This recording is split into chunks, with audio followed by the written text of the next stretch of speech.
હું કચ્છ બોલું છું. અનોખું, અલબેલું અને અડીખમ તમારું કચ્છ. આજે હું 25 વર્ષ પહેલાની કુદરતની એક કારમી થવા અને મારા બેઠા થવાની કહાની કહું છું. 8:46 ઘડિયાળના કાંટા સ્થિર થયા ને અચાનક મારી ધરતી ફાટી.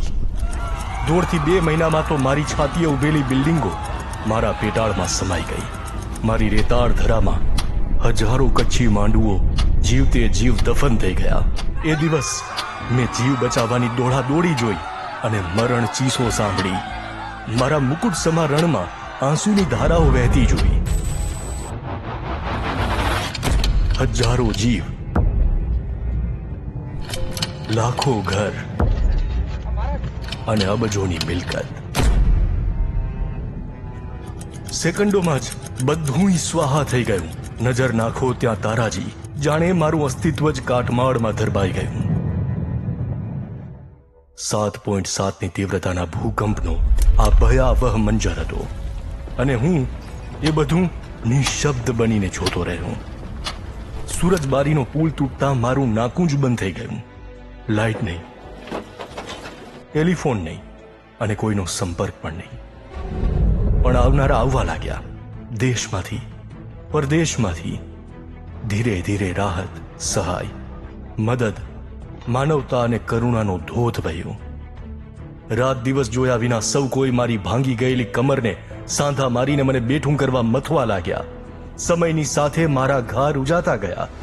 મૂંઝી છાતી તે ભલે ને રીણ વિછાલઈ આય, પણ કચ્છી માંડું જો પાણી આય. મારી છાતીએ ભલે રણ પથરાયેલું છે, પણ કચ્છી માંડુઓમાં પાણી છે. કુદરતે 2 હાથે છીનવ્યું અને 1000 હાથે આપવાનું શરૂ કર્યું.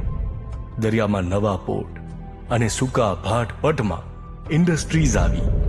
અરે સેટેલાઇટથી દેખાય એવા મસમોટા પ્રોજેક્ટે મારા અફાટ રણમાં આકાર લીધા. મિંજો વિકાસ ડીંજો નિતરે, રાત જો થીએ પ્યો. હા, મારો વિકાસ દિવસે નહીં એટલો રાત્રે થઈ રહ્યો છે. માં નર્મદાએ તો મારું સૂકા ભાટ પ્રદેશનું કલંક જ મિટાવી દીધું.